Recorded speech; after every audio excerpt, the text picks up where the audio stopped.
Now, today's topic will be all based on your personal opinion. So, we are a bunch of friends, brothers, sisters, and we are not here to judge anyone. We are here to learn. So, whatever topic is given to you, be as frank as possible, and we shall see how we can improve your speech after that. Now, who wants to go first?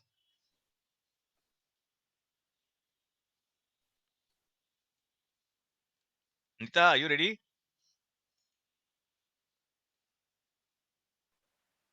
Yeah, yes, sir. Yes.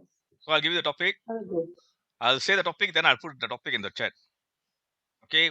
Okay. If you're not turning on your video, please show the thumbs up so that we know you have started. All right. And the timer, Ayush will take the timing for now. All right. So, topic is, if you could eliminate one thing from your life today, what would it be? If you could eliminate one thing from your life, what would it be? Over to you, Anita.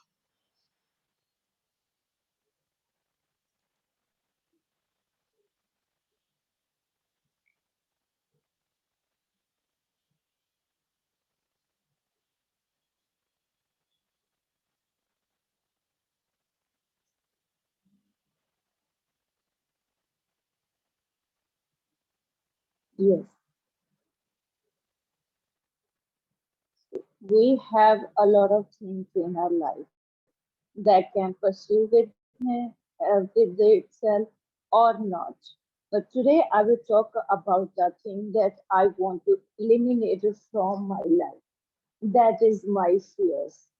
I have some issues in my life that become a big fear for me.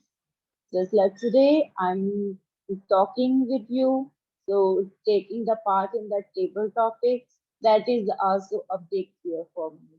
So today I take one step towards it to eliminate my this fear. So that's why these all fears are nothing more. It's only our state of mind. If we will make control on these thoughts, then we can win in our from our fears. So I want to eliminate this thing from my life. Over to you, Gigi. So, you spoke within 1 minute. Anyone got any comments on that?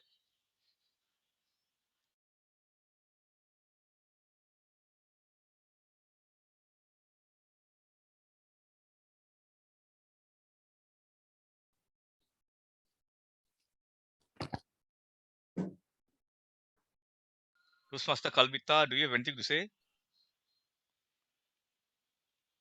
Any feedback to give, Anita?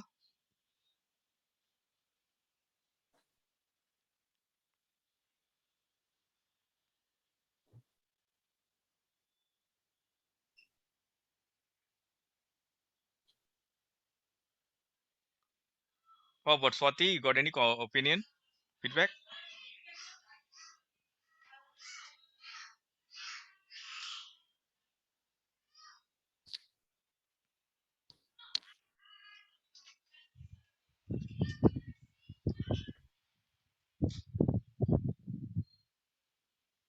Ayush, do you have any feedback?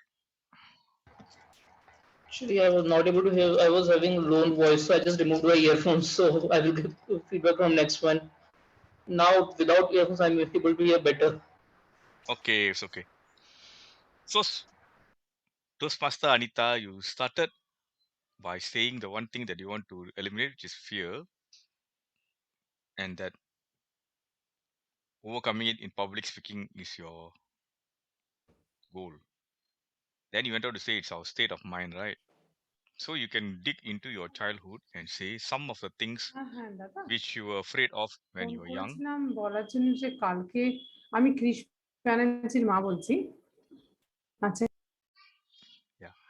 You can share some of the things that you were afraid of when you were young, but you overcame them because you told yourself, they call it self hypnosis sometimes, that it's nothing to fear about. For example, It could be fear of the darkness. When we are young children, we are afraid of the dark, right?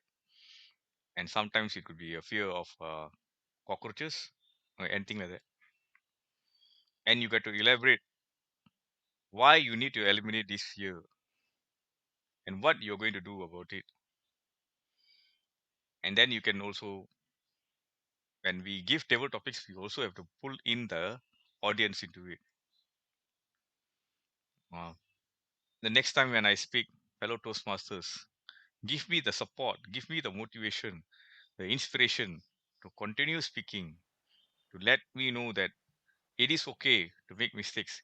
It is okay even for me to fumble because this is the place, the only place where we can make mistakes, where we are allowed to make mistakes because we are not here to judge people, but we are here to help people. It's like someone falls into a swimming pool. You help that person, no matter how much they struggle, to help them cross the river or cross the swimming pool. Something along that lines. Hello, JT. How are you? I'm good, sir. How are you? I'm fine. Your friend Toastmaster Kalpita is here. She sounded a Yes, bit like I you. can feel. Oh, So, are you ready to start the next topic? yes, sir. No problem. Today's topics are all personal. They're personal. Therefore, it's about expressing your opinion. So, be as frank and candid about it. We are here not to judge Okay. anyone. So, Okay. your topic is: do you choose happiness or leave it to chance? Do you choose happiness or leave it to chance? It's in the chat.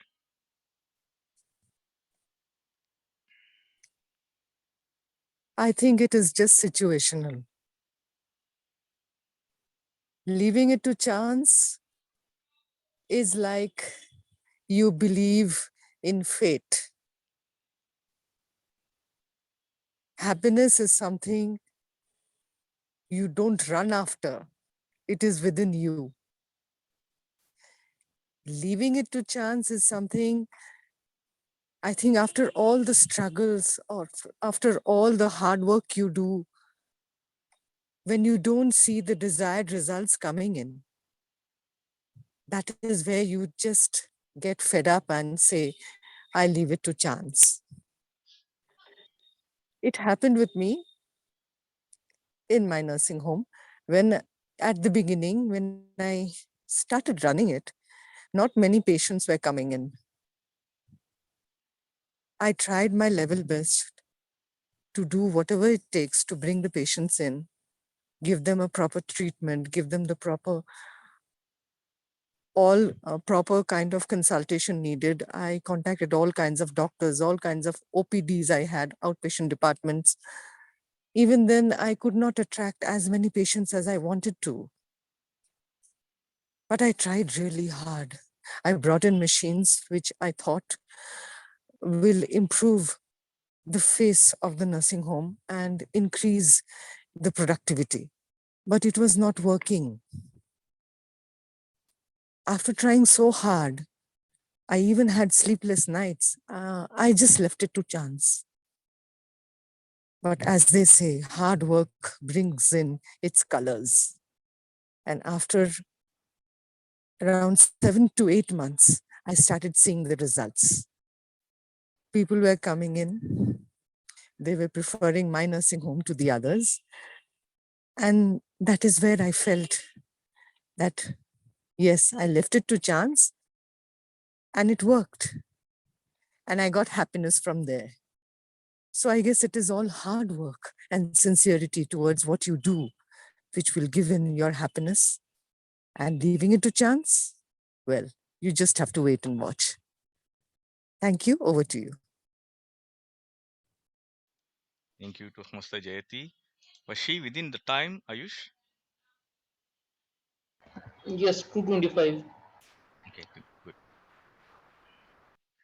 Any comments from anyone who listened to her? Yeah, in the beginning of couple of minutes, sometime it seemed that look, it was difficult to identify the topic for which she was speaking at the beginning. And till the end, till she mentioned about happiness, it was seeming as if she was speaking like leaving success to chance instead of happiness. I somewhere felt that. Yes, I agree with that. At the ending, it's like the ending is not very strong in the sense that what I meant is that you could have changed it a bit that we put in all the effort and then leave it to not to chance but rather to more like you have planted a seed. You need to give it some time to grow and bear fruit. So that's different. I think that was what you were trying to say, but you used the word chance. Chance is like depending on luck and fate. So it's different. So there was a disjoint at the conclusion. Okay, sir. Okay, okay, okay. So what you actually meant is that you put like they say in the Bhagavad Gita, right? Do your duty but leave the results to God in God's sense. Something along that lines. That's what you're trying to say, but when you use the chance, it's sort of like you kicked your own goal in the goalpost. Okay, okay, The ending is not strong at all. The beginning was okay okay, because you were trying to differentiate between happiness by working for it versus leaving it to fate okay. Yes, yes. to develop. So at the end, you must be careful of the words. Don't use the word chance. Hmm? You can say don't Okay, leave. okay. We can't leave things to chance.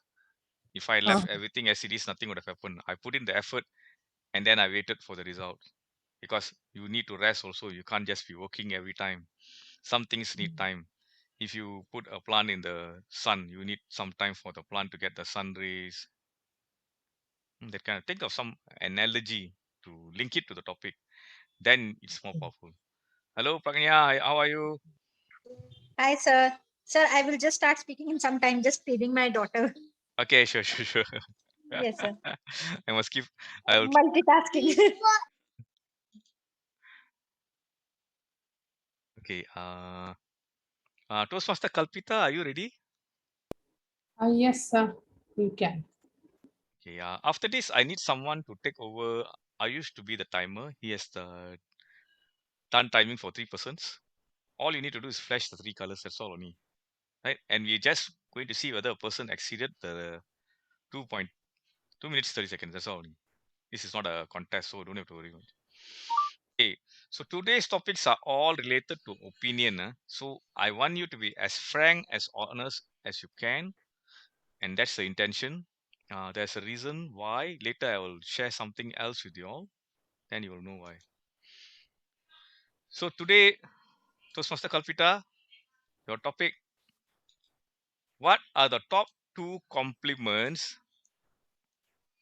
you hear from people about yourself? What are the top 2 compliments you hear from people about yourself? The topic is in the chat. Once you're ready, you can show the thumbs up and start. Yes, sir. Thank you for the topic. Yes, I have got it. Well, yes, there are some compliments I do keep on hearing from others from time to time. And that really boosts my spirits, gives me happiness, lifts my mood. I've heard people telling me that I'm very sincere and dedicated to whatever job that I have been given at hand. And I do not know, I do not believe myself so much also sometimes, as I keep on hearing it from others. And trust me, it really helps me to believe myself that yes, I can do it. And suppose if I'm not able to do some work, and then I start remembering what compliment I got from others, and this actually works sometimes to drive as a driving force to complete the task on time. That is one I really keep on hearing. The second is honesty. I mean, that is a very common thing people say. But yes, I mean, it's these two are quite interlinked. That if I'm honest to myself, I'm honest to my job. I can understand like what I want in life. Then I can perform my task better, and of course, I can come up with better results. So this is another thing that I keep on hearing. Sincerity, I'm very sincere and dedicated to my job, and I'm honest. So these are the two compliments I keep on hearing from others. That's all I can say about so far. Thank you, and over to you, table topic master. Thank you, Toastmaster Kalpita. Hello, Varun, you are here. Did you listen to Toastmaster Kalpita? Yes, I was able to listen to her, but I was unable to listen to the topic. Okay. It is a topic is in the chat. Can you see it? No, because I joined after you sent it in the chat box, so I won't be able to see it. What are the two top compliments you hear from people about yourself? Okay. So, are you able to give your feedback on her speech? I have few. Okay. May I know who was speaking? Was it Kalpita? Yes. Okay. Hi, Kalpita. So the only feedback which I would like to give is you are trying to speak after thinking about it. What I would suggest you is don't think. Just speak with your heart. Because every single time, whenever you take that gap that you're about to speak and you think of those words, what you want to speak, that gap actually creates a kind of impact on the audience as well as the judges that yes, she is thinking about the topic. Rather, if you would go with the flow. So, for example, if I am taking the gap right now and I'm thinking about what I want to tell next, instead of saying that if you just go with the flow, like, okay, I want to do this, I want to do that, that flow wouldn't break. So, the only thing which I would tell you right now is try not to think and then answer, but rather than thinking, give the topic from your heart. Over to you, Brahmakumarji. Thank you, Toastmaster Varun. To add on, what we need to do to buy time is to speak on the topic itself. So, what are compliments, right? You can say, ladies and gentlemen, if I were to give you a flower, would you accept it? Or would you accept a thorn? A compliment is like a flower, and the more the merrier. The two compliments that I always get from people: number one, then you speak about it. Then you have to give examples. Dedicated. Dedicated in what? Work, family, job, or in it can be anything, There are so many things. And the second one, honesty. So honesty, you can say honesty is the best policy. But how many people do you know in your life are honest? Now you may be wondering, am I being honest about saying that people think I am honest? Well, let me tell you very honestly that I really believe it and I follow it. Maybe I'm one of the rare ones, or maybe I'm the common one. It doesn't matter to me. I want to be as honest as possible to another person. It's like seeing someone in the eye when you speak to them. You want to give them the truth as it is. That's me. And I believe I've done a good job. That's why people are complimenting me. When we talk about ourselves, whilst on the one hand we want to talk about it because of the topic, we also need to be a bit humble about it. I don't think that I am that honest because my standards are high. But those who have seen me and spoken to me feel that I am very honest and a person with whom you can connect and share your innermost secret. That's about being honest, right? When someone is honest with us, that's when we are very comfortable with that person to share many things with them. So this is something I learned and why I want to be like that. So you give your reasons, explain it. And of course, you can say this is me. I am like that. And that will be quite fine. Thank you so much, sir. Actually, in fact, I was thinking how to start a topic which is a question. In fact, you gave me a very good solution to start. And as That's why question, I was giving a big pause in the beginning because no, I when there's start a question, answering the question yeah, and it looks very odd. no. So Always you it's see very there, good start. always you have to capture the audience and the judges in the few seconds. Ask them a question, throw a quotation. Those two always work with them, or tell a joke. Great. So Okay, immediately you're Brahmakumarji, connected. Yeah, I have one more thing to share. sure. A kind of feedback you can say for Kalpita. So when this kind of question comes wherein you have to share two things, right? You can give a positive and a negative thing. So you said you were struggling with the start. You can start with a negative point which you received as an compliment. What do you call? What was the topic again? No, it's compliment. It's not Compliment. negative. Yes. Compliment. Yeah. No, compliment in the sense something which she can work on. Just an example, Okay. right? So you start something with a negative topic and then you start off with a story. Let's say you were doing some work and someone came and told you that no, this is not, this is how supposed to be. You're supposed to work on this the other way. And later on, after describing, you take the positive side. You worked on this, and then your boss came or someone else came. They told you that yes, you work on these things, and you learn something out of that.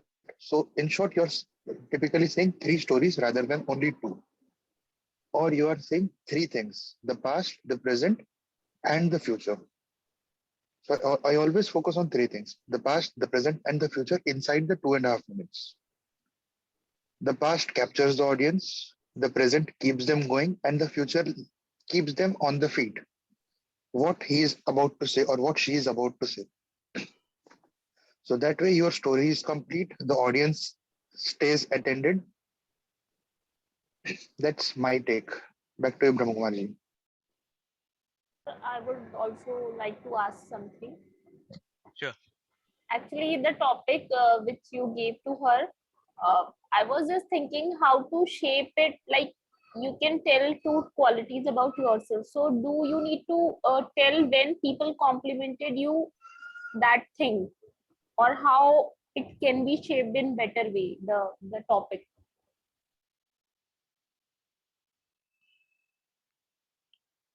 Sorry, I don't get what you say. Actually, I was just thinking how I can speak on the topic. So I need to ask, you can tell two qualities straight away, and after that, what will you tell? What will you cover in 2 minutes? Do you need to tell the experience when you got those compliments and why you got those compliments? See, this is If Pragya has something to share, yeah, I believe she will share what we both are gonna say, Brahmakumarji. something else. Come on, come on. Okay. So Swati, one thing which I would like to suggest here is that because it is table topics, it's 2 minutes. Suspense is a very interesting thing. Don't directly dive into the point that, okay, honesty and trust is something which people appreciate me for. No. First, give a story. Tell the first property. Give, or if you can, I mean, better thing is if you can incorporate both the qualities that you want to talk about in one story, it is amazing. But in case you cannot, then tell a little bit of story. Tell people that why that thing is important for you. Right? People will say 10 things about you, but something which you're remembering right now, which means it is extremely important to you and you value that thing a lot. If you remember trust, which means trust is important to you, not only that people are telling it. Or if you value honesty, which means it is important to you. That is why these two things came to your mind or somebody else's mind immediately. So create a story about those 2 points, why they are important to you or why somebody said something about that to you, and then tell the 2 points which you want to say. If you release the suspense in the very start, people know the answer to the question. Why will they listen to you then? they know, okay, it is honesty and trust. Ho gaya. Why to go further? Why is it important? First tell the why and then tell the point. That will keep the suspense and that will convince them that yes, that is why she values this thing so much. Okay. So that's what one thing which you can try to answer these kind of questions. Yeah, okay. Thank you so much. We always need to keep the audience on their toes. Let them guess what are we going to say next. Or sometimes, they use things like a twist in the tail. You might have heard of it. You're talking, you go in a certain direction and then suddenly you change course. So in this case, what Pragnya says is a good idea to give a story first and then come with the moral. The moral in this case is the compliment. So that's very good. Now, Swati, are you ready? Yeah, Like I said, every topic is a opinion. okay. Sorry. Swati, please hold on. I'm supposed to call Ayush. Can someone take over Ayush as the timer?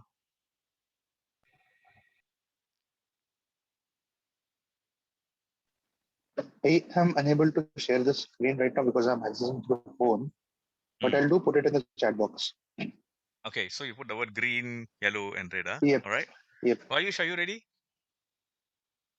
Yes, sir. Okay.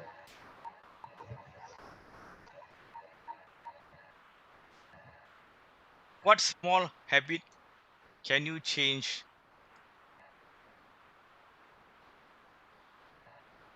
Can be today, but I'll leave it open to you. What small habit can you change?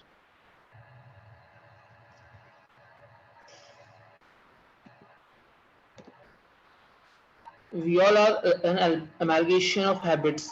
Like habit is anything which we do every day.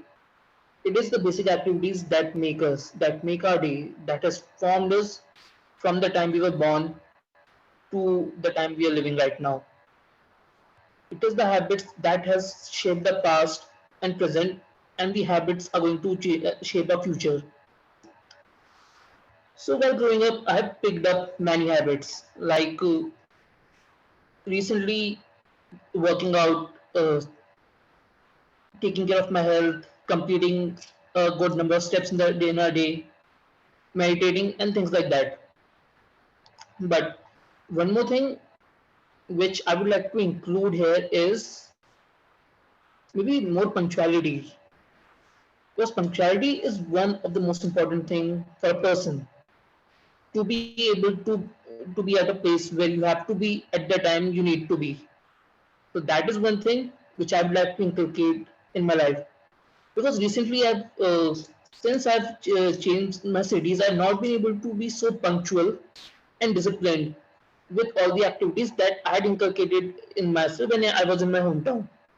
So coming here, it has just gone away. So I would like to add those things back again in my life, in my routine, and that would come with punctuality and habit. So those are so that's why those are the main habit that I would like to change in my life to be able to be more punctual and disciplined with my goals. Back to you, Ramas. Any opinion, feedback on that? JT, are you able to give a feedback?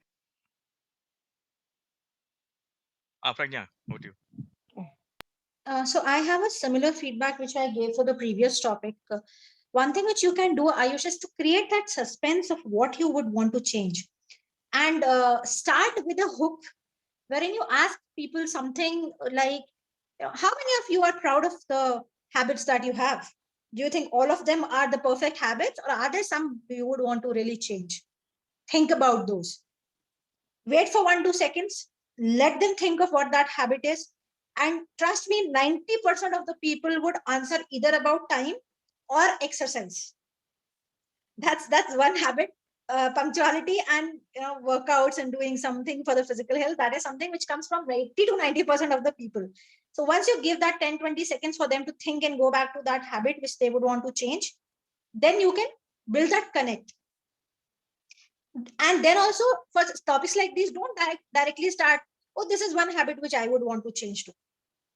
I know many of you in the meeting right now would be thinking about punctuality, health, speaking right, and so much more.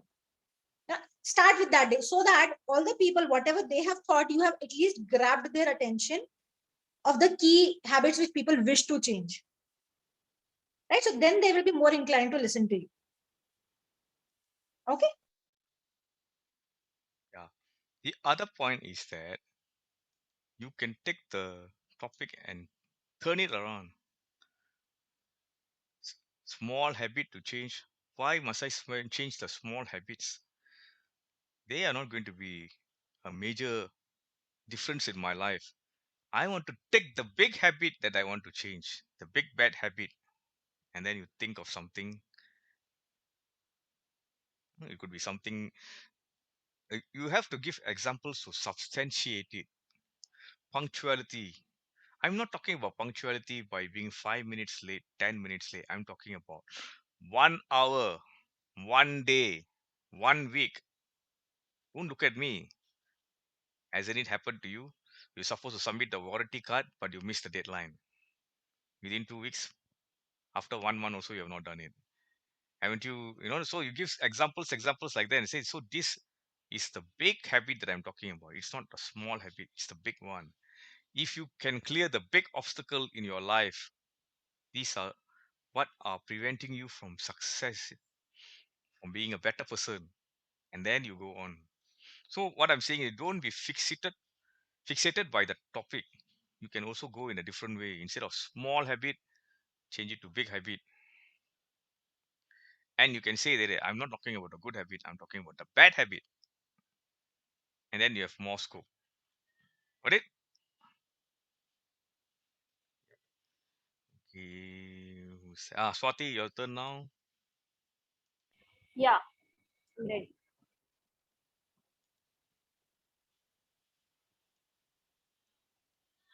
It's quite interesting. Toastmaster Swati, are you able to say no even when it makes you unpopular? Are you able to say no even when it makes you unpopular?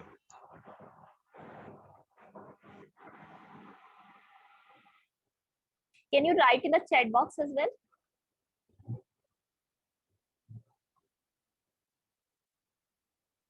It's there. Okay, thank you. Sometimes situation demands that you need to say no, even it makes you bad in front of people. I have faced this situation many a times, and I don't know it is a good habit or not, but yes, I'm able to say no to people even if it makes me bad, because writing your things is more important than saying yes to everything in life. Sometimes you have to really say no because you have more important things to do in life. When I was working with TCS, there were many a times when people demanded something for their interest. And if I say yes to them, it will make me friends with them because it will benefit them. But as a person, I always believed in my core values. That is why I wanted to stick to my values, and I said no because it was not right according to the ethics. So I used to say no, even if it is making me unpopular or bad in front of people. When they were asking for leaves because I was working as a manager for some time, or maybe for allowing them on national holidays so that they could get higher pay, then I said no because it was not fair to assign someone just like that. So yeah, I totally agree with the same, and I have this quality very much. Thank you. Over to you, sir.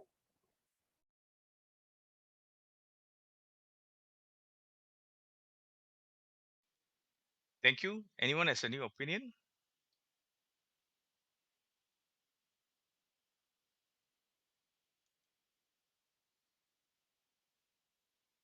Varun, you got any feedback?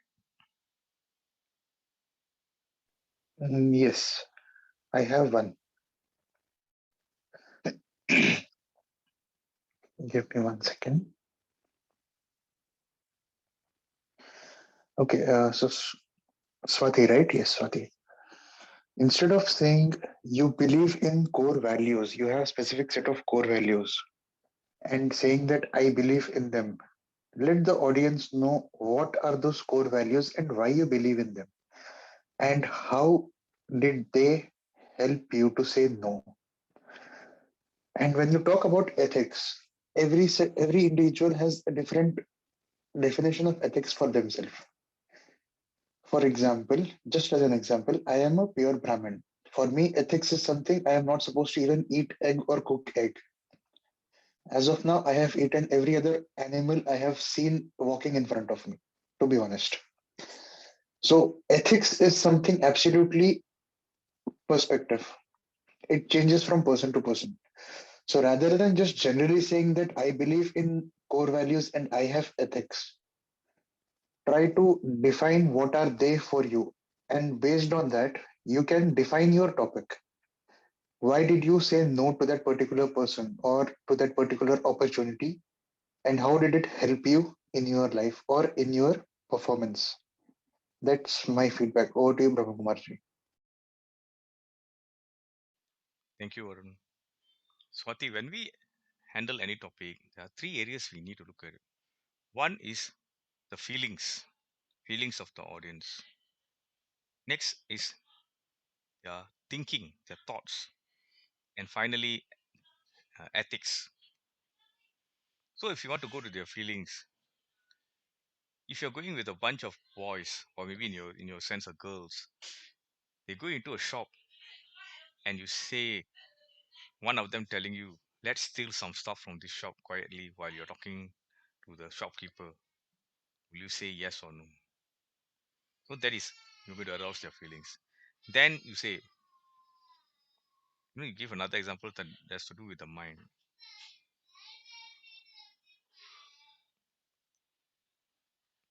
I can't think of anything at the moment, but something related to the mind. And then you go into this concept of ethics. What is right, what is wrong. Others may look at things differently, but for me, this is right, this is wrong. Yeah, Pragnya. One thing which we can also try doing in these kind of topics is see, it's a very sensitive topic and a lot discussed nowadays. How much okay is it to say no, right? So you can also rather than just focusing on one area of ethics, because that see ethics to some extent is also a personal choice. Something which might be ethical to you might not be ethical to me. So if you can pick up topics which are general, do you say no when you are being compared to others? Do you say no when somebody assumes that women are weaker than men? Do you say no when you are asked to do something which you absolutely don't intend to? These kind of questions which relate to everyone's everyday life, and they for sure face it some of the other time. And it is not about women only, it is about men also face these kind of things, in the workplace and all those other things. Do you say no to a wrong touch? Do you say no to a wrong emotion? If you add these kind of things in the start, people will have all the different areas of where to say no, and then you can pick up and say that yes, I say a no to all of these and I am proud of it. Show that conviction that you're absolutely proud of this thing. And then you can pick one emotion from this where you said a no and you felt proud about it. You felt that, yes, it was needed and I did the right thing. That will create a lot of impact in the kind of things, and it will also connect to a wider range of topics where people say no. Right? Okay, thank you, Pragya. So take a note of the word popular. What does it mean to be popular? Is it following the crowd blindly by being a yes man, or to be yourself, to be true to your own skin, to sleep at night peacefully, because you did the correct thing. So these are some questions also you can ask, I want to be popular, so do I follow everyone and be discontent with myself? Or do I do something that will make me unpopular, but at the end of the day, I am at peace with myself? Then you have to give examples. You have to give strong evidence from your life or from someone else's life to support it, right? Well, there are two things that you have to think of. One is the word yes or no, and popularity. So these are the two keywords there: yes or no, popular or unpopular. So these two things have to come out in your speech to make it powerful. All right? Hey, over to you, Toastmaster Pragnya. Yeah. I got a wonderful topic for you.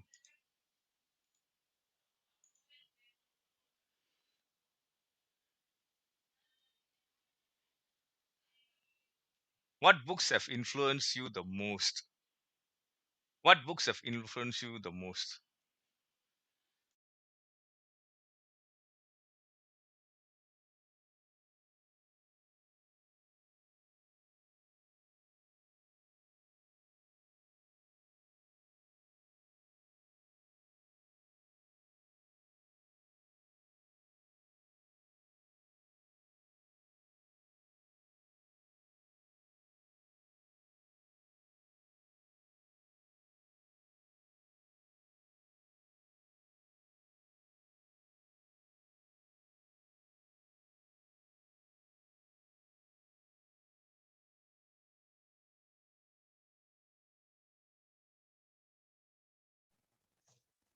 Sorry, sir. I didn't know it was for me. There's too much of sound. Okay. Books. Aren't we all books? Each chapter designed so beautifully, with so many learnings, so many experiences, and beautiful stories marked through the line. For me, books have been an absolute influence. And I came across a concept of human library. That was the golden opportunity for me. Why? Because here I could read the books in the form of humans. I can meet them, listen to their life stories, listen to their learnings, and so much more. Direct experience sharing. As I went for this particular event, I was so confused what to look about, what to look for, which book. There was depression, there was anxiety, there was achievements, there was success, there was failure, there was so much more. But one fine book really intrigued me a lot. This person was a cyclist, but somehow he got an infection in his leg and he had to leave cycling for some point of time. He was telling a story of how he went through this journey of dismay and disheartening from being a cyclist to coming back and achieving being a cyclist again with a false reach. I was quite intrigued because I thought this was a major failure for anybody who is into a profession where you need both the legs. But he proved me wrong. That book, that particular day, told me what books can give me: real experience sharing and a learning unmatched. He told me that yes, I went through a different phase altogether of giving up, having nothing, going through depression. But one thing which kept me going was my ambition and the trust on myself. He got a false feet attached to him and he started cycling again.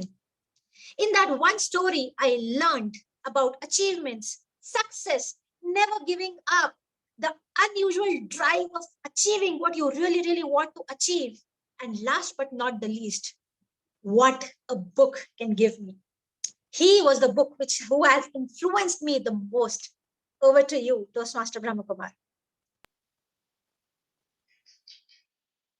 Any comments from the others? Toastmaster JT, are you there?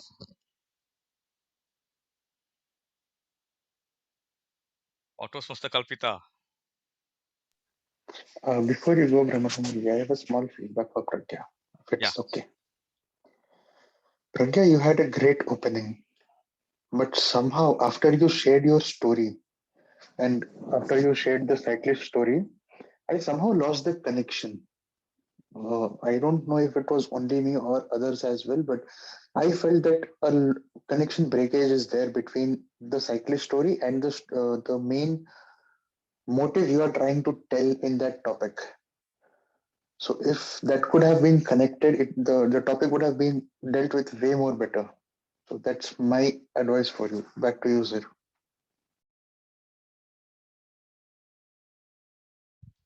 Ayush, you got any comment to add? Swati, you have any comments to add? So can I say something?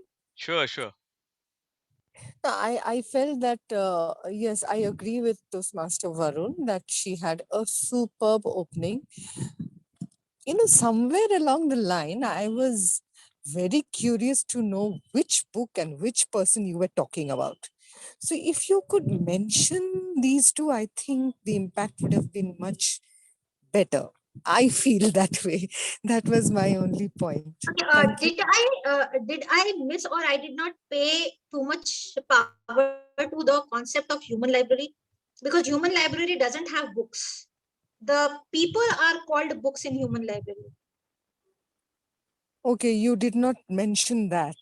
Okay, okay. That might have been one reason of the disconnect, because Yes, yes, that's it is a right. concept where a person himself is the book, and you go and meet that person, and he will tell you about his life, and it will be more like a Okay, Okay. biography okay. This directly point was not. talking Yeah, this books. point was not mentioned. That's why Yeah, I. maybe that's one Uh, reason. So this thank. is one more point where I would like to chip in. The audience, most of the audience might not know about the human library concept. I have attended one of their sessions and I know about them. So I was able to connect very quickly when you said human library. But somehow after the cyclist story, wherein he had to stop cycling, after that I lost the connection. Back to you, Brahma Kumarji. Yeah, thank you, Varun, for reminding me that, because I instantly, when you said you disconnected, I understood that it must have been at the human library concept altogether. Yeah, thank you for your feedback. I also felt like we had to wait until the end to understand what were you referring to, which is no good because you will lose some of the audience in between. So the hook is that I'm referring to a human library, not a physical library, but a human library. A human library refers to this and that, and then you keep on the suspense until you say the actual person name, right? Okay, I'm moving to something different here today. I got something from a friend of mine. If you notice, today's topics were all about opinion, or to put it in a nutshell, personal perception. Now we are going to move one step further. Let me share the slide so you get an idea.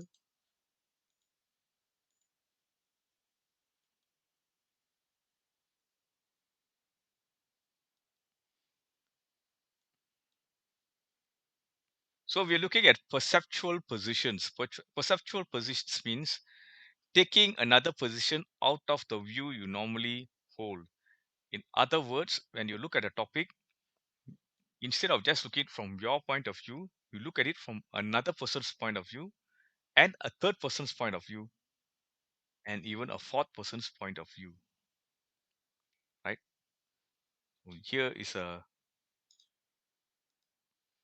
so the first point when we look at something is seeing the situation through our own eyes or our own lens from our own viewpoint. The second position is standing in someone else's shoes. For example, I look at the situation from JAT's point of view as a nursing officer, right? A third, taking the perspective of an observer. So, assuming that I am in the nursing home and I first look at the situation from my point of view, next is JAT's point of view, who's working in the nursing home. The third person is the person observing both of us. So, another viewpoint. And the fourth one is observing the observer, right? So, there are four different situations here, but we will only look at three or two. And it's going to get very interesting because to have that element of suspense, I'm going to bring two of you to another breakout room. So only the first person will be given the scenario and they have to answer the question from their point of view. Next, I will bring another person inside, and this will be from a second point of view. They will be given the same scenario, and then the third person. So a total of only 3 topics here. So I think there are about 6 of us here, minus myself. So you have a choice of either taking the first topic or the second topic. So Sir, can you please explain that once more? I'm going to give a scenario, a scene, a situation. And for each scene, there are 3 perspectives, 3 ways of looking at it. So the first person I call, while the other 2 are in the breakout room, will look from the first perspective. Okay. Next, I'll Okay. bring the second person. They will look from the second perspective, and the third person will come in and look at the same situation from the another perspective. Right? So Okay. I have a total of 3 questions, but there's only 6 of us here. So it's only going to be 2 questions. Right? So I need the first 3 volunteers. Sir, sorry to interrupt. 3 perspective in the sense first person, from Perspective means second person. viewpoint. Yeah. Viewpoint. Yeah, Yes. you when you look at it, when you look at the scenario, you will know what I'm talking about. Right? Okay, So you can I can have the say. first 3 people who are ready? So Swati is one of them. Pragnya is one of them. Third one, JT. Okay. Who wants to go first? So Swati, can I take it that you will go first? Yeah, yeah. Okay, sure. So I will send the other 2 into the breakout room. Ayush also has raised his hand. Are you calling from the next one? Don't worry, the topics are quite interesting.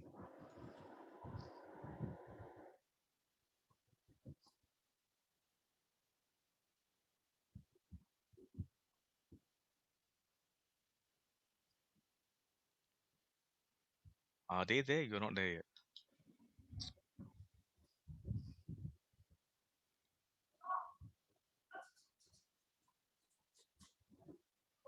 Okay. Okay, they are not in the room yet, huh? So the rest of you, so Sponsor Kalpita, Varun, and Ayush, please look at the scenario carefully and give your feedback later. It would be good that all of us can give feedback to them. This is quite an interesting topic. So here is your topic.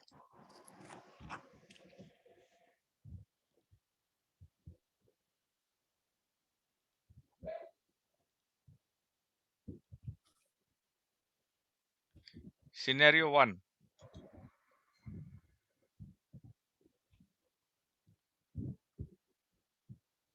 The restaurant is very crowded. There are lots of customers trying to get their orders in or make payment or just waiting to be served. What you do if you were the waiter?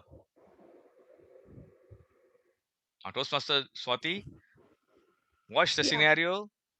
Once you're ready, you can start. Sir, I just have a small query. I need to tell my perspective what I'll do in the situation, right? No, your perspective as the waiter. You are the waiter. Yeah. As a Yes. waiter, what will I? Okay. Yes. Thank you, Correct. sir. Yes. Okay. Thank you, sir, for the topic. Wait. Are you ready with the time? Yes. Okay, now you can start. As a waiter, if the restaurant is too much crowded and the customers are waiting for their order, of course I can understand. If I would have been in the situation, I would be eagerly waiting that okay, my order should be getting my should order should come first, and I need to go for shopping and all the things.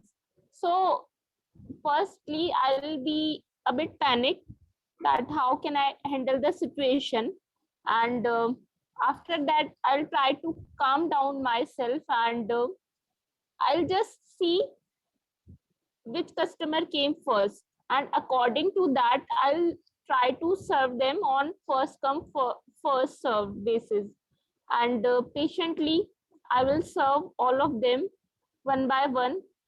Maybe there are customers who will be aggressive, who will ask ask me in rude way, okay, bring my order first. So as a waiter, as a my work is to deal patiently with them, and I'll ask them to wait in polite manner. And even if they don't agree, then politely I can ask them to Continue. It's green now. Yeah.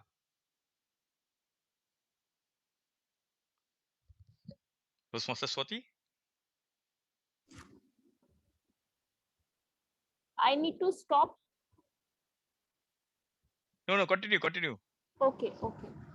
So the customers who were impatient for the orders, they will leave, and the restaurant will be less crowded.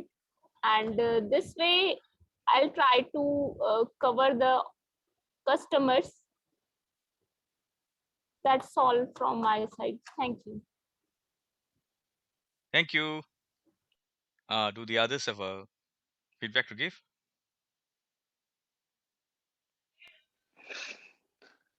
So, hi Swati. Coming back to your topic, the topic was a restaurant is very crowded and how will you manage it? Rather than just diving right into the topic, I know you might not have had any experiences wherein you are the waiter and you had a crowded restaurant, but you might have had experience wherein you would have been on the other side of table, such as you are in the crowd waiting for a table to get empty. And a little bit of observation would have helped you regarding how the waiter has handled you.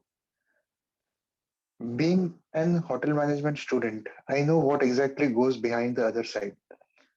So if you think about that part as an audience, there might be few people who have been through that stage of being a waiter.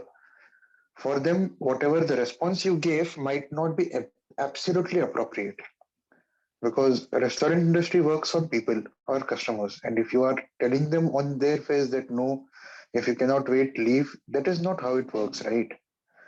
My point is not catching the words, but my point is you have to try and connect with the audience.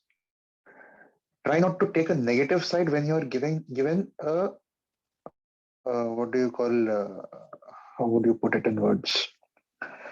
Challenging When situation. you are given a scenario, yes, a situation, yes. So when you are given a situation or a scenario, try not to go or take a negative path.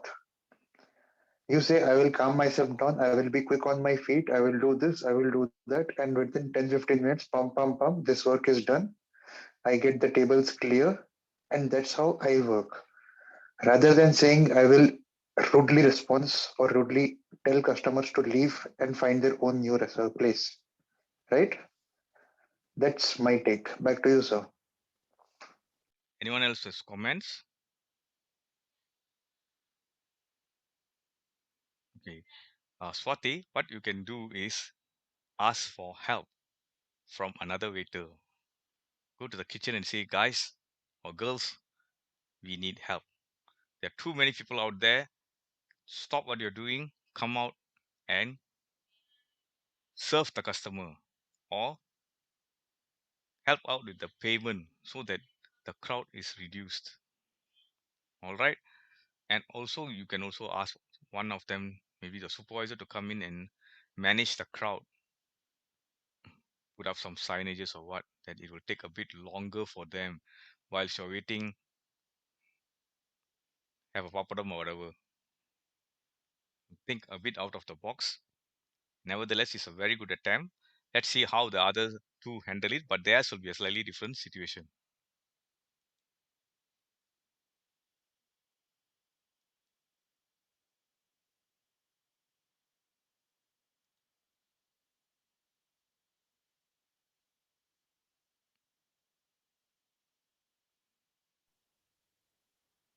She here? Who's Master JT? Are Yes, you here? JT is here. Yes, sir, I'm here. Okay. We just went through the first scenario. The restaurant is very crowded. There are lots of customers trying to either get their orders in or make payment or just waiting to serve. What would you do if you were the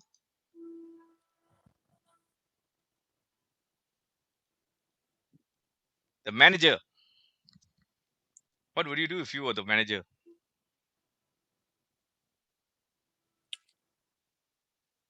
As a manager, it is my job to accommodate as many people as I can. So if it was possible, I would open another room in the restaurant, which has maybe a sitting of 10 to 12 people, and probably tell them to wait there. Give them a number, tell them to wait. And after the tables, some of the tables are over, if the people have vacated those tables, I would call them from there and seat them in the main room. It's like a visitor's room in a clinic. When you go to a doctor, not all people are entertained at one shot. You go there, you wait in the visitor's room, you have a number, you are called, and then you go into the doctor's main room. So that is what I would do. And I would try to accommodate as many people as possible, because even after that, when I see there are lots of people waiting outside the gate, I would personally go out, take down their names and numbers, and tell them to please wait for some time. And I will accommodate them. I will give them the assurance that I will accommodate them. In this way, I think I would try to accommodate as many people possible, because I want to see the profits coming in. And in that way, I might just get promoted because of my actions. That is what I would do. Over to you, Toastmaster. Thank you, Toastmaster Jayati. Comments from the rest?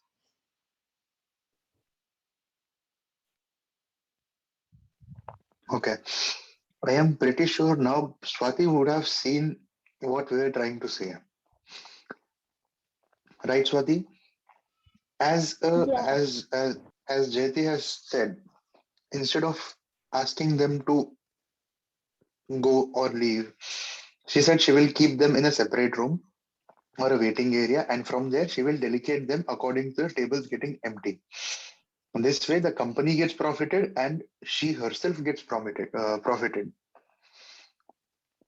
Jayati, apart from that, whatever you said, I am guessing you have had experience in the customer front facing field, because there is something wherein you are supposed to have direct contact with the guest, or in other words, customers.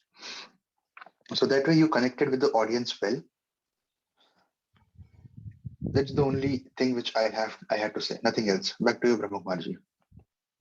Yes, Toastmaster Varun, I have personal experience in that.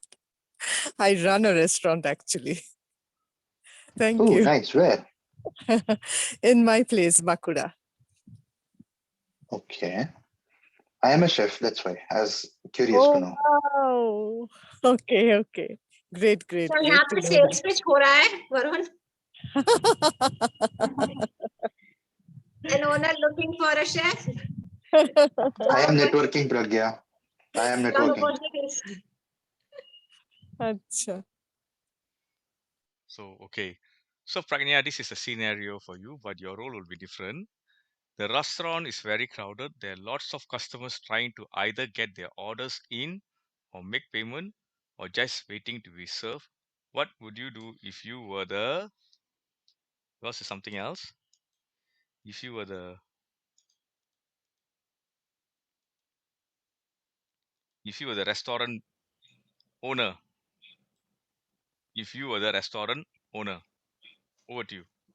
Okay, so first thing, if I was the restaurant owner, the first thing I would do, if I see the restaurant is completely jam-packed full, I will not take any more customers for at least some time. I would ask them to do bookings or something like that for an hour later. Second thing which I would do is to see how my how the people in the restaurant, the managers, the waiters, or what is the lag which is going basically, and try to fill in that particular part.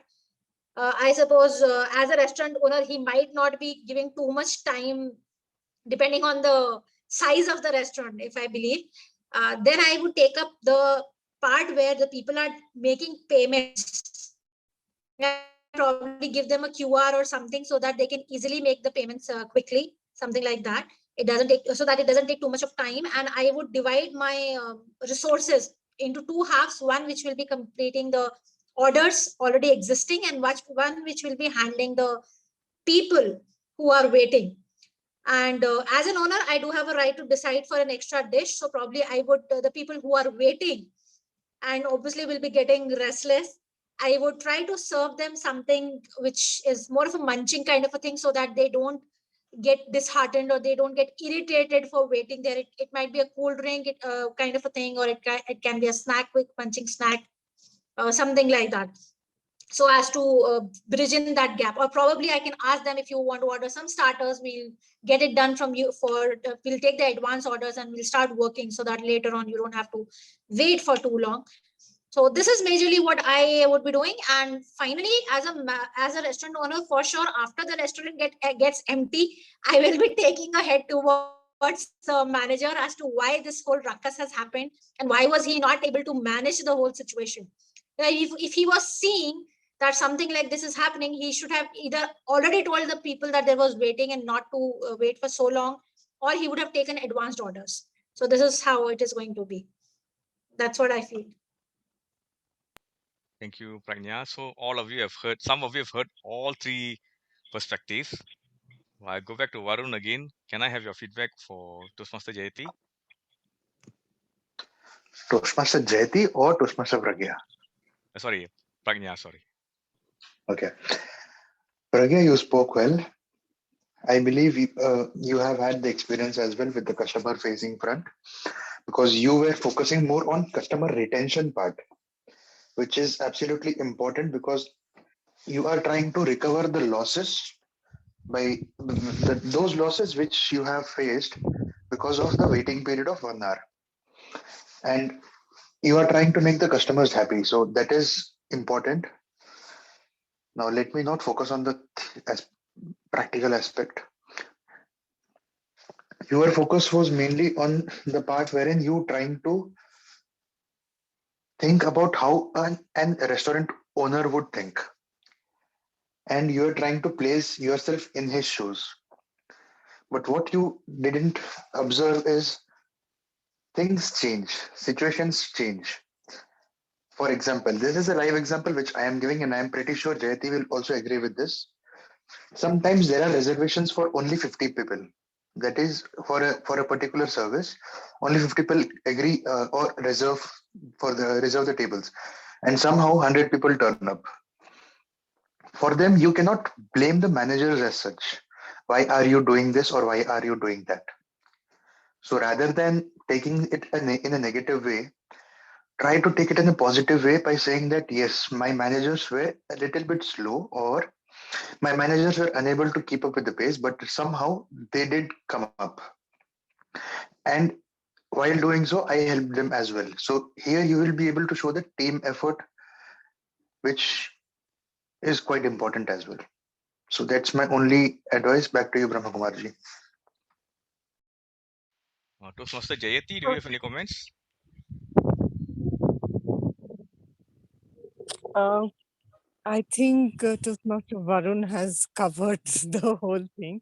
The main issue over here is retaining the customers no matter what you do, no matter if you have the space to accommodate or not, somehow you need to retain the customers.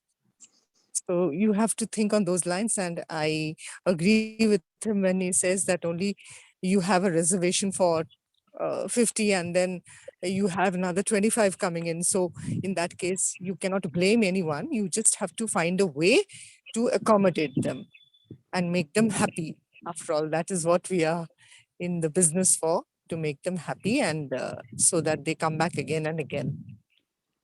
Brahmakumarji, one thing which I have, I mean, yeah, I don't have an experience of restaurant kind of. I am one of those customers who will absolutely get irritated on such terms. But one thing which I have seen here is that there is one restaurant which serves South Indian thali. I am Subaya mess or something. This technique is something which he follows. So he is somebody who has an absolute long waiting lines somehow. I don't know why he has hired a separate hall for people to wait other than his whole restaurant. That's the kind of waiting he gets. So what he does is one thing is that the comfort, obviously having an AC and comfortable thing. One thing is that what he does. Second thing he does is that he has a few sweets and few starters. Mm. If people are waiting there till the time you are waiting, you can absolutely eat any of those in any quantities you want. Although it's a trick way also, because once you've eaten so much, you will not be eating much on the unlimited thali. So that's also a way to save money and that kind of thing. But this is a very good thing. And third thing which he absolutely does is that he will go to each member who's waiting and talk to that person personally, building a connect so that the person doesn't feel left out also. And he builds that kind of a connect or a relation so that this person will come over and over again. So I absolutely loved the whole concept there. That's when I got this idea of serving something to the people or making them comfortable. I also have something to say on the whole scenario. May I? Yeah, proceed. Yeah, actually, what I have on my mind is I always believe in quality rather than quantity. So, as Pragya ma'am and Jayati ma'am told, as a manager and as owner, their main focus was on retaining customers. But I'm speaking from the point of quality. If I go to some restaurant and I'm spending enough amount, so as a customer, I would prefer that I should be served well. I should spend quality time, not in some crowd where waiter is serving me immediately and like that stuff. So my point is just that instead of focusing just retaining the customers, you can provide the quality to the customer you have available, like in minimum or like a particular slot, like 50 people, serve them well. And if 50% wants to come, they need to wait for a decent time at least. And it's their wish. If they want to wait, it's okay, but don't compromise with the quality of people who are already there on the table, like being in hurry or managing somehow. That is what I want to say. Thank you, Swati. The thing is, for customers, it's all psychology, or to put it another way, marketing sells. When the restaurant owner talks to any customer, they feel very important. They will come back, even if they are the 99 or 100 customer. Secondly, if you have gone to any restaurant which has excellent service, after that horrible event that you had at the beginning, at the end, they will do something that will make you forget what happened earlier. This is something they do. They will say, come again to my restaurant. Next time you get 50% off. Or I'm taking away 50% of your bill today. I'm giving you an extra dish or something. All these psychologically affect the customer and they will come back. So it's not about just quality, it's about service. Service is very important. You get to any restaurant or even any shop, they say if the salesperson doesn't say hi to you or acknowledges your presence within the first 10 seconds or so, leave the shop because you're wasting your time. And it happens. So customer service is very, very important. There are some restaurants I've gone to where the guy can look at me and say, you came to this restaurant 2 years ago. I don't know how he remembers it, but that makes an impression. So customer service is very, very important. And I find the points given by Pragnya, Varun, and Jaiti very valid. The more people are crowded in your restaurant, the more people would want to join and come to the restaurant. Compared to another one, maybe it's not so crowded. They may be wondering why is nobody going there. What is the reason?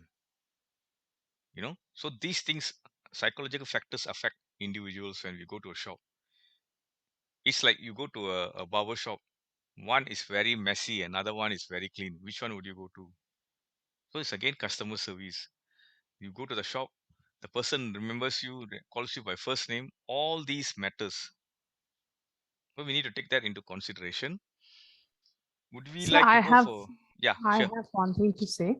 Yes, I completely agree with you. Yes, somebody goes to a shop or to a restaurant according to see the behavior of the owner or the person who is serving. Yeah, of course, that is more important. That sells more. At the same time, we've seen that for crowded restaurants, they often give time, like you have to wait for 1 hour or somebody have to wait for half an hour, because you cannot expect somebody who's sitting on the table to hurry up and eat and rush and go away. And you have other options also. There are many others, the carry away, take away options also there. Many people are served on their cars. Many a times you have seen, sometimes in occasions in Calcutta, the park streets and all those places are all crowded and people are eating in their car only.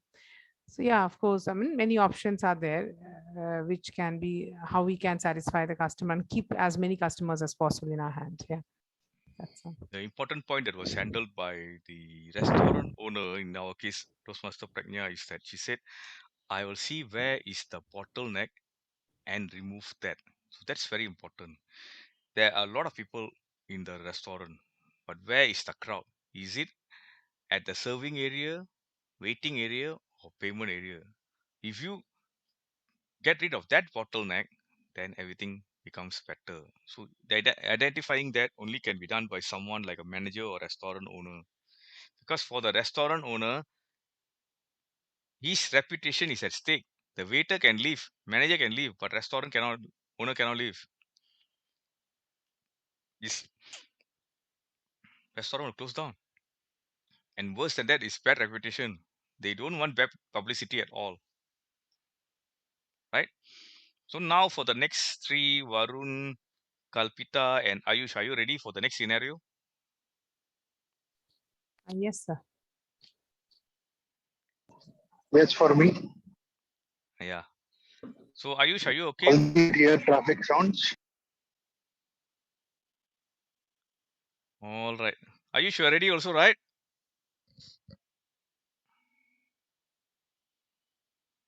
See there.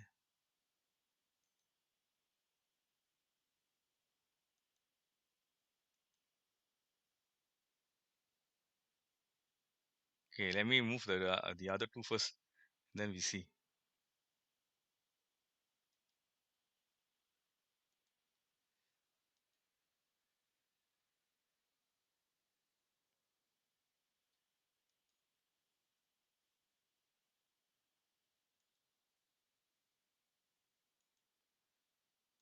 Toastmaster Ayush, are you there?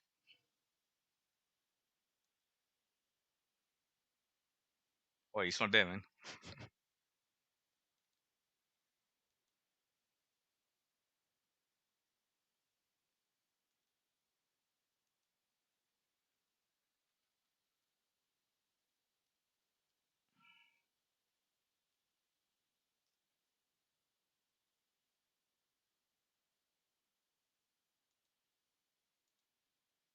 Okay, he's not here. Would anyone else like to take over his role as the first speaker? Toastmaster Jayati or Swati? Yes, sir, I'll go. Okay, because I can't seem to find him.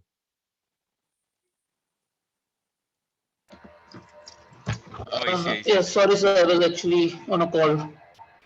Okay. Hello? Scenario.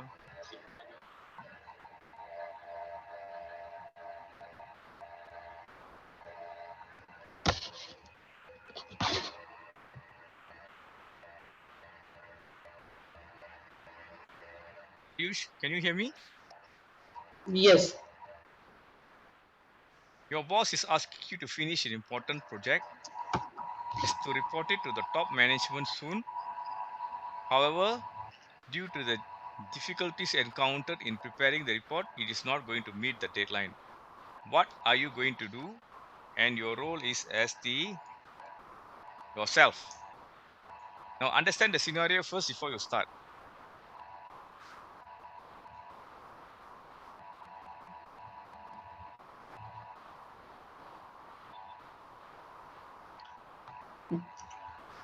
So I am Usually, doing a project at, sorry,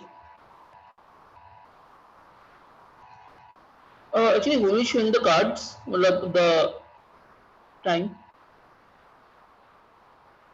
sorry, Okay. hold on, hold on. Let me just get the timing first. Uh, hmm.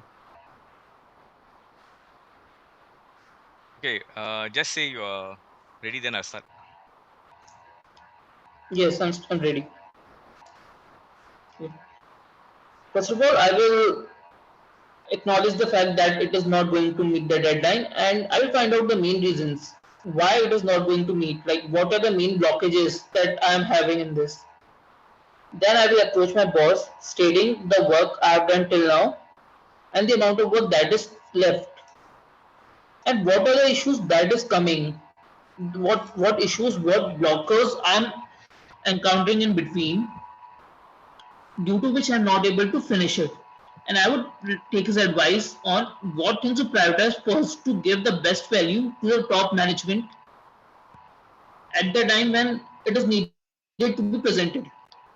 So obviously, the most of the work has to be finished. So I would take help from a colleague or ask my boss to assign another resource to me so that we together are able to take the whatever project we are having the report we are having to the best level possible to present to the top management.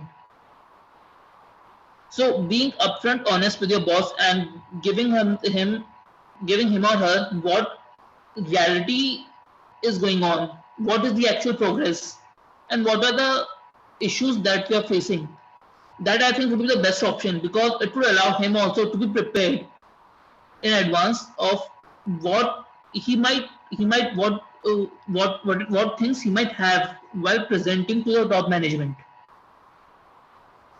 And maybe he might also be able to provide some feedback or some help in taking the report to the best level that is possible. So I think that is what I would do in this scenario.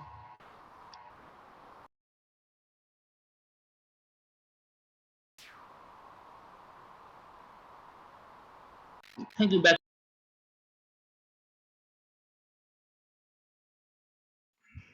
Could I have feedback from the others?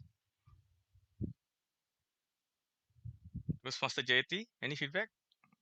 Mister, I was actually serving dinner. I didn't hear. So sorry. Okay, Master Swati? Yeah, the approach was good. The solution he came up with was quite good. But I was just thinking that okay, you can also discuss that with the manager to extend the timeline if he can. Otherwise, the solution he told were good, and he can find a resource, but that is suitable for the task. Like who can complete better in time, like who has better capabilities to complete the task. That is what I thought.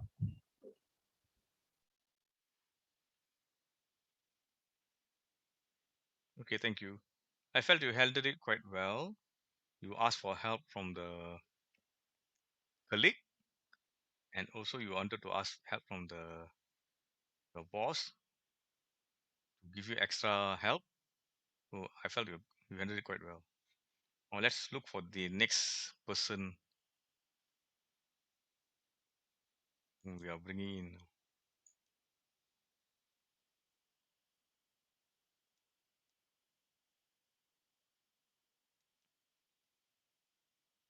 If you can see her, she's here.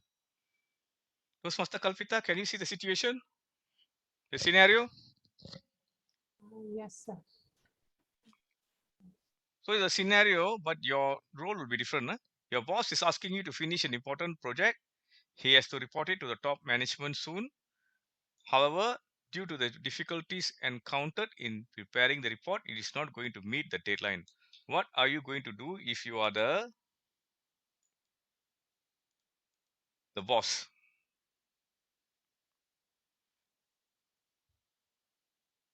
So you are the boss, and your boss is asking you to finish an important project. Understand. Yeah. So being a boss, fine. I mean, being probably I'll be have to manage the project and make it complete the same within the deadline. So that is also there in my head. So keeping that in mind, if one of the project who was handling the project, my junior, if he is not able to complete or prepare the report on time, then I have to look for somebody else probably who will be able to manage it. And so that, I mean, here the teamwork has to come into play. And I will see that some other person who I'll ask my junior to get in touch with such and such person who works with him, who can finish it off, so that both of them, I mean, they share the this thing and complete it and submit the report on time. Because if we are not able to produce a report on time, it can affect the business in future. So taking an ownership on that, I myself, I'll try to put the ownership on the person to whom the project has been given. And also he will be taking care of he'll be taking the ownership of completing it. I will help him, I'll give him ideas and probably the resources also, so that he can manage it within the deadline. Because that has to be done, that I can do it for the time being. Thank you. That is So all I can. in your case, what you're saying is that the deadline is fixed. Yes. What we will do is whatever it takes to meet the deadline, right? That is your approach, right? Yes, yes, yes, absolutely. Like we have to meet the deadline for that matter. Since I have taken the ownership of meeting the deadline, so my junior has to also take the ownership of doing this job, right, in that manner. So he has to talk to somebody else whom he can share that project and finish it off within the deadline. It has to be submitted. Otherwise, we'll lose the project in future and not be able to get further work from our clients. So that has to be done. So that will be managed. That is I how like the I. approach. I like your approach, but one thing is missing. Can someone here tell me what is it missing? I don't know what is missing, but I would like to add some point. I think the trust thing is missing on the employer. Not really. No, The that's Okay. encouragement. mm, The Jayati, can you think of it? No, let me put it I this don't way. know, sir, actually. If you are the boss and you want to ensure that your staff finish the time on according to the deadline, what must you do to that person or say to that person that Give will, them an incentive, sir. yes. So what are the incentive? You do this, I'll assure you, I'll give you a good grading in your personal performance. You give this and your promotion is guaranteed. So some kind of carrot that you must dangle at them, because this is going to be over and above their normal tasks. It's like, like in a game show, the first few sessions you get 5 points, but this one is the bonus point, you get 100 points, something like that. So you have to have that element. You say, if you can sacrifice your personal time, your family life and everything and finish it burning your Saturday, Sunday, I will assure you that this year you will get that promotion that you didn't get for a long time. Or I'll make sure that this is remembered permanently. So that will motivate them, because you can't force people to do something in a short notice. However, if you motivate them and you give them positive feedback, and that they're like, sometimes they get like a boost. There's this drink, right? They call it the boost or whatever in India. I can't remember what's the name. You take it only, suddenly you're energized like that. So you need to do something like that to energize this person, because you're the boss. You have certain powers to make decisions about their future. You can recommend to your boss to say, this guy is really capable, this lady is very capable, she could be your next candidate for your overseas trip or this project or what. So you have the knowledge and the power to do those things. So that knowledge and power is helpful in this case. And we do see it happen in the corporate world, right? All this time the person could be someone who has been mediocre or what, suddenly a door opens or a window opens, they do a good job of it and they get promoted because they were there, like just like our COVID-19, right? I mean, I don't know about India, but in Singapore the nurses are getting a higher salary, those who are frontline workers, they were given additional bonus incentive because during that time they sacrificed their personal time and even their lives. So that's very important here. Now let's listen to the third person who will be coming in soon.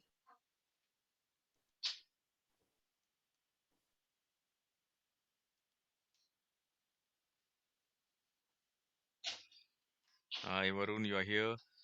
The scenario is your boss is asking you to finish an important project. He has to report it to the top management soon. However, due to the difficulties encountered in preparing the report, it is not going to meet the deadline. What are you? You are the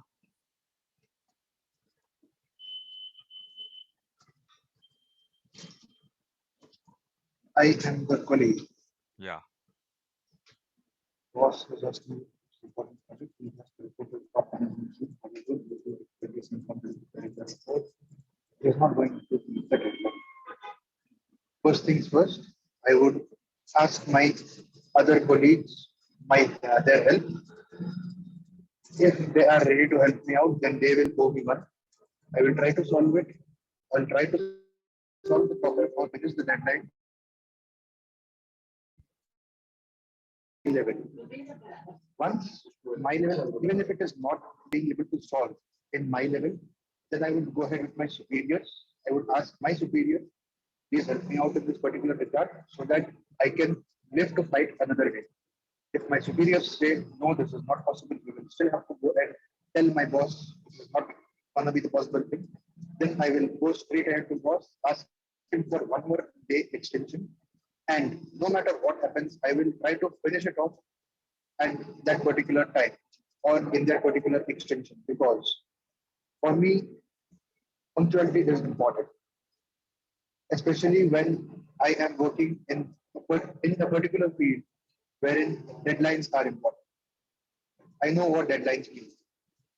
So if something has to be done, it has to be done. There are no other options. If I am unable to finish it, I will try to solve it at my peers level. If my peers are unable to help me, I'll try to go ahead and solve it with my superiors level. And if even they are unable to help, then the only option which I am left with is to face the consequences. Once I face the consequences, there is nothing else to be done. After I get the extension, I'll have to work my thing off and do it no matter what time is. Even if it takes the whole night, I will be there. I will be completing the task and finishing the work off. So yes, that's my thing. Back to you. Good. Comments from the others?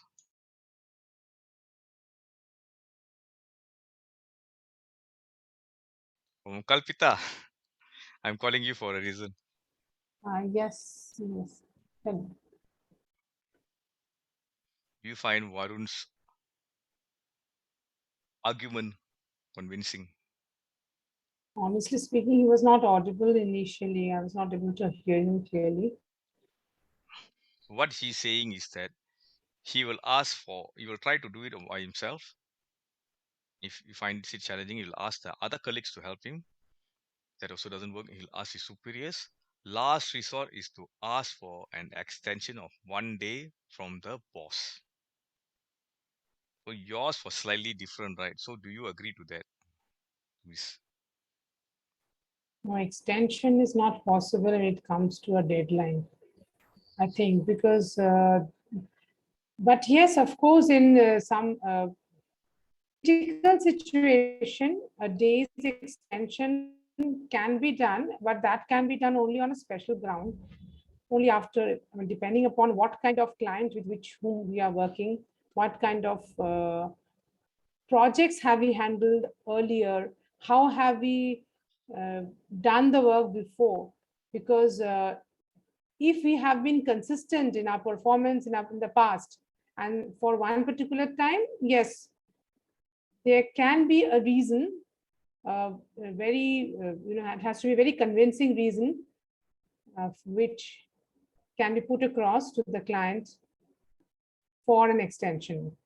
That can be done only once, but otherwise, yes, the deadline, as I felt, is that the encouragement, the what you said as a bonus, the incentives, as Toastmaster Jyoti said rightly, it really works at times. And as a colleague, as a colleague, what he could do is that he also understands that the situation can come to him one day. So I mean, it's like a teamwork or a cooperation, how we work for each other.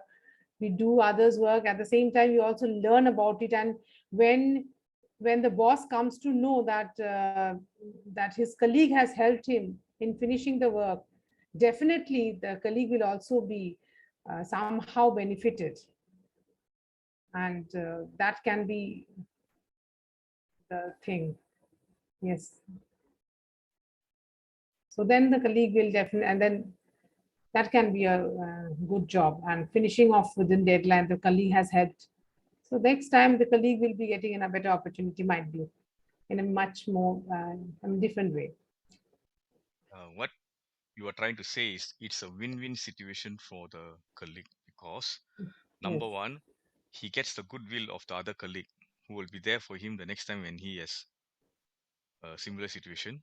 Secondly, it puts him in the good light of the bosses because he's seen as a person who can help or the savior, save on a In rainy day. emergency, yes. Yeah. The other point Oh, is that I just realized I put myself in the perspective one shoes. I was supposed to speak on the colleague's behalf. I didn't realize that. I thought I was on the line. After what Kalpita said, I realized that. for the colleague helping the other person, so you have a great advantage because this is the Yes, chance for you to outshine yes, him yes, indirectly. yes, yes, got it. Got it. Now I Chance, realize I was the third perspective, not the. yes. So there's also the chance that if you do this job better than him, the boss may think that you are more suited to do something bigger than what you are doing now. It's an indirect effect. So, Master JT, do you have any points to add on? I think they've covered most of it, sir, because yes, if you don't take your colleagues' help, you are not going to accomplish the task, and the colleague will be benefited because the next time something like this comes around, that person will go ask this person only and they'll get it benefited. And then this is kind of, yes, a kind of a teamwork. But then there are some people who at the time of crisis, they shine. And these are the people you go to, and they are the ones who help you out with it. And you know that this person is the one I can trust to. I can totally trust to complete whatever task is at hand. So probably next time an incentive is offered, you offer the person a percentage of that. Maybe something like that. Yeah. Toastmaster Swati and Ayush, do you have any comments to add?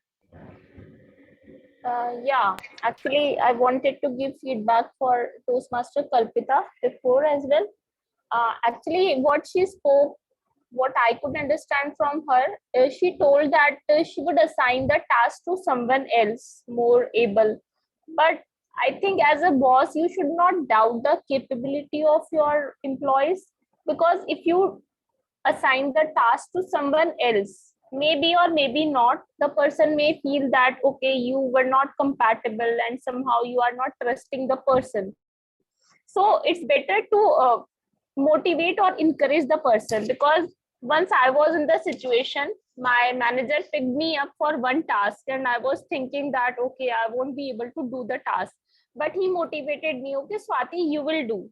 So I did, and after that I realized, okay, I did. Wow, I was feeling very good, and of course this helps the boss too, because in future time you can do the task. And I have been in other situation as well when I had to convince someone to do something when there was no one around and we had to do on some emergency ground.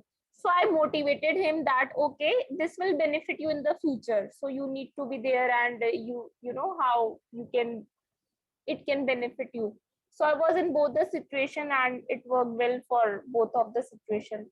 That's what my take is.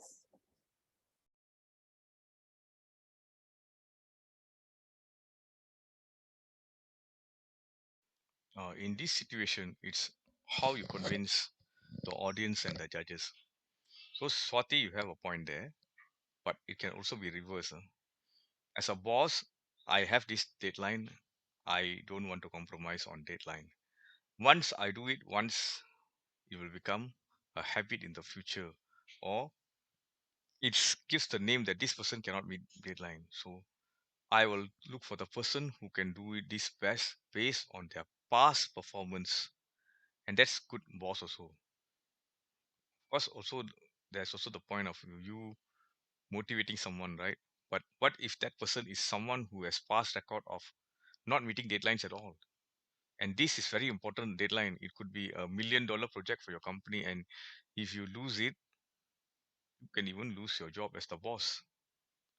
So that is the perspective. So to make your argument convincing, you must create that scenario, the situation, So this is the scenario I have. I have to deliver this by this date. If not, that's it. So it can be anything. It can be a project. The vaccine for COVID-19 must be ready by this time, and we are in charge of it. If we miss the deadline, it's going to cost us so many millions or billions of loss, or another company will get the project. So if you put the context, the situation, you create that actual situation and you put it to the audience and you come with your arguments, it can be very convincing. So that's what none of you did.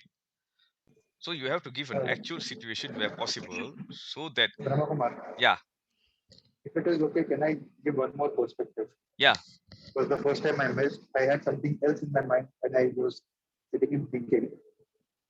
If I am the colleague and one of my colleagues is in such a situation wherein he has to on a deadline, only thing which I would do is I would call upon all my friends or all my colleagues. Right. I would tell him, this is our friend. He is in need of help. And no matter if he asks for it or not, we are going to help him. we are losing you. We are losing you. Can't hear you. My voice audible now? Ah, yes.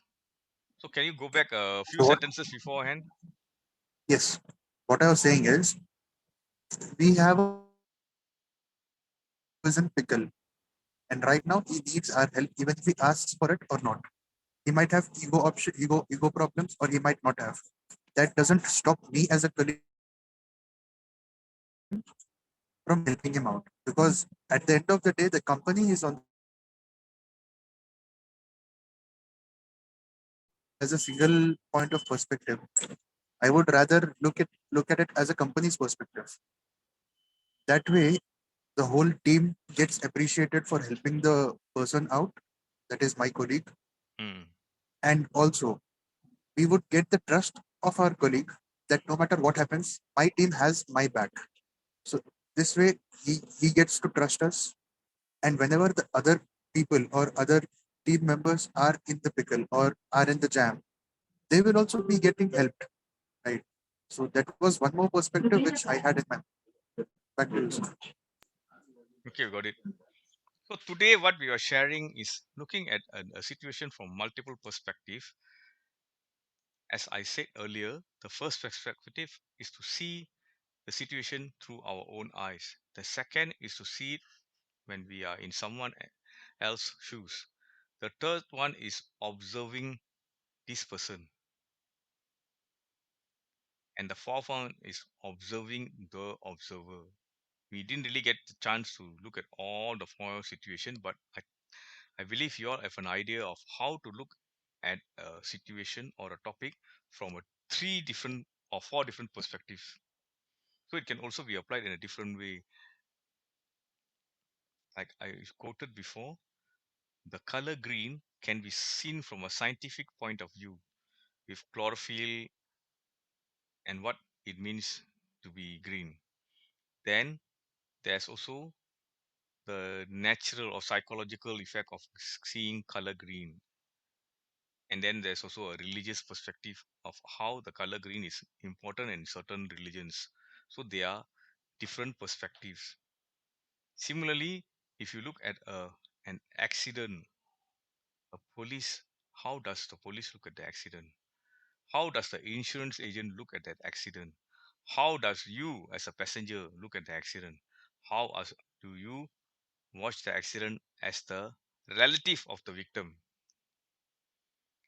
From each perspective, there will be differences in what you are trying to say to the audience to convince them to accept your viewpoint. So that is the purpose of this exercise. It's 12:30 in Singapore already, so I shall stop today's session. Thank you.